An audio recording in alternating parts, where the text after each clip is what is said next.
আসসালামু আলাইকুম। ডক্টর শটে আপনাদের সকলকে স্বাগতম। সঙ্গে আছি আমি রাকিবুল হাসিব রাফিন। ভারতের বিপক্ষে বাংলাদেশ টি-20 সিরিজ খেলতে যাওয়ার আগে আমি যে ভিডিওতে বলেছিলাম বাংলাদেশের জন্য একটা পরীক্ষার মঞ্চ, একটা বড় পরীক্ষা তাদেরকে দিতে হবে, বিশেষ করে কিছু ক্রিকেটারদের। কারণ বাংলাদেশ এমন একটা পন্থা অবলম্বন করেছে, এই সিরিজ থেকে কিছু কিছু ক্রিকেটারকে হয়তোবা ছেটে ফেলবে তাদের পারফরমেন্সের কারণে। আমি এই পর্বে আলোচনা করতে চাই সেই সব ক্রিকেটারদের যাদের নিয়ে আলোচনা হচ্ছে আসলে টি-20 ভবিষ্যৎ তাদের হাতে এই ভারত সিরিজে যদি ভালো না করে তাহলে হয়তোবা তাদের সামনের ভবিষ্যৎ শঙ্কার মুখে পড়তে যাচ্ছে। কারা সেই সব ক্রিকেটার? আমি আমার কাছে মনে হয় অন্ততপক্ষে 4-5 জন ক্রিকেটার রয়েছেন যারা এই তালিকায় রয়েছেন। সবার আগে হচ্ছে মাহমুদুল্লাহ রিয়াদ। মাহমুদুল্লাহ রিয়াদকে অবশ্যই টি-20 ভাবনায় 2026 সালে বিশ্বকাপ পর্যন্ত টিম ম্যানেজমেন্ট রাখতে চাইবেন না। এখানে মাহমুদুল্লাহ রিয়াদেরও তার নিজস্ব একটা ওপিনিয়নের প্রয়োজন রয়েছে। এর পাশাপাশি তিনি যদি ওপিনিয়ন না দেন হয়তো বোর্ড থেকেও হয়তোবা তাকে জানানো হবে। তবে মাহমুদুল্লাহ রিয়াদের সামনে টি-20 ভবিষ্যৎ অনেকটাই নির্ভর করছে ভারতের বিপক্ষে এই সিরিজটি। দ্বিতীয় হচ্ছে জাকির আলী অনিক। জাকির আলী অনিক অনেক সম্ভাবনা নিয়ে কিন্তু বাংলাদেশের দলে প্রবেশ করেছিলেন। তিনি বাংলাদেশের হয়ে প্রথম যে ম্যাচটি খেলেছিলেন, যদিও তার ক্যারিয়ারের চতুর্থ ম্যাচ ছিল সেটি, এশিয়ান গেমসে তিনি 3টি ম্যাচ খেলেছিলেন, সেখানেই কিন্তু তার ডেবু হয়েছিল। বাংলাদেশের মূল দলের সঙ্গে শ্রীলঙ্কার বিপক্ষে যে ম্যাচটি খেলেছিলেন সেখানে কিন্তু তিনি 34 বলে 68 রানে একটা ইনিংস খেলে দলকে এক পর্যায়ে জিতিয়ে দিবেন এরকম একটা পর্যায়ে তিনি দলকে টেনে নিয়ে গিয়েছিলেন।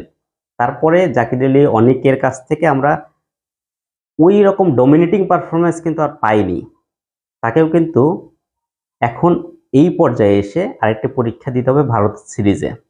ভারতের বিপক্ষে তিনি যদি ভালো করতে পারেন হয়তো জাকির আলী অনিক ভবিষ্যতে তার টি-20 ফরম্যাটের দরজাটা খোলা থাকবে। 3 নম্বরে অবস্থান করছে হচ্ছে আমাদের নাজমুল হোসেন শান্ত, যিনি দলের ক্যাপ্টেন। তিনি শুধু টি-20 ক্যাপ্টেন না, তিনি বাংলাদেশের 3 ফরম্যাটের ক্যাপ্টেন। কিন্তু তিনি সবচেয়ে তার বড় দুর্বলতা হচ্ছে টি-20 সঙ্গে মানিয়ে ডমিনেটিং পাওয়ারফুল ক্রিকেট তিনি খেলতে পারছেন না। বিশেষ করে তিনি যখন থেকে অধিনায়কের দায়িত্ব পালন করছেন তারপর থেকে কিন্তু অ্যাজ এ ক্যাপ্টেন তার পারফরমেন্সটা not up to the mark. তিনি 21টি ম্যাচ এ পর্যন্ত খেলেছেন, সেখানে মাত্র 19 গড়ে 102 স্ট্রাইক রেটে তিনি রান করেছেন, যেটা টি-20 সঙ্গে খুব একটা মানানসই নয়।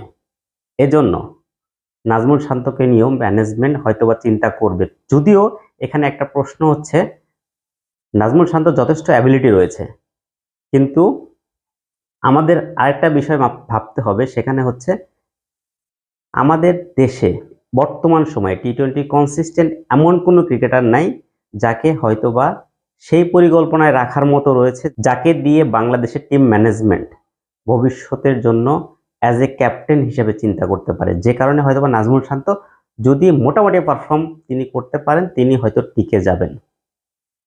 এরপরে যিনি রয়েছেন তিনি হলেন লিটন কুমার দাস। অনেক সম্ভাবনাময়, কিন্তু বরাবরই একটা সিরিজ ভালো করলে পরের সিরিজে তিনি খারাপ করেন। কনসিস্টেন্সি তার মধ্যে কিন্তু যথেষ্ট অভাব রয়েছে। না, আমার কাছে যেটা মনে হয়, লিটন কুমার দাসকে যদি ওডিআই ফরম্যাট এবং টেস্ট ফরম্যাটের জন্য বিবেচনায় রাখা হয় তাহলে আমরা ওই 2টা ফরম্যাট থেকে বেটার সার্ভিস পাবো। কিন্তু 3টা ফরম্যাট যখন তাকে খেলানো হয় তখন কিন্তু সব ফরম্যাট থেকে আর তার কাছ থেকে সার্ভিস, সেই মানের সার্ভিসটা পাওয়া যায় না। কিন্তু আমি মানছি তিনি টি-20তেও অনেক ভালো ইনিংস খেলেছেন এবং তিনি যে ইনিংসগুলো খেলেন সেটা ম্যাচ উইনিং নক। কিন্তু তারপরও তাকে আমার মনে হয় একটা বড় পরীক্ষা দিতে হবে ভারতের বিপক্ষে। আরেকজন হচ্ছে, তাকে সবেমাত্র ইনক্লুড করা হয়েছে, মেহেদী হাসান মিরাজ। অনেকেই বলছেন সাকিবের ওই জায়গায় তাকে নেওয়া হয়েছে অ্যাজ এ অলরাউন্ডার হিসেবে তাকে নেওয়া হলেও তার কাছ থেকে দলের যে প্রত্যাশা বা প্রধান নির্বাচক লিপু ভাই যেটা বলেছেন, হয়তো তাকে নাম্বার 4-5-এ ব্যাট করানোর একটা প্ল্যান তাদের মধ্যে রয়েছে। কিন্তু আমার কাছে মনে হয় না তার মধ্যে টি-20 স্বরূপ যে ব্যাটিং বা টি-20-র সঙ্গে অ্যাডজাস্ট করে নেওয়ার মতো ডমিনেটিং ক্রিকেট আমার কাছে মনে হয় না সেটার সঙ্গে তিনি অতটা তার পক্ষে সম্ভব টি-20 সুলভ ব্যাটিং করা। তবে এটা তার জন্য একটা পরীক্ষার মঞ্চ। যাই হোক, এইসব ক্রিকেটারদের অবশ্যই ভারত সিরিজে বড় পরীক্ষা দিতে হবে।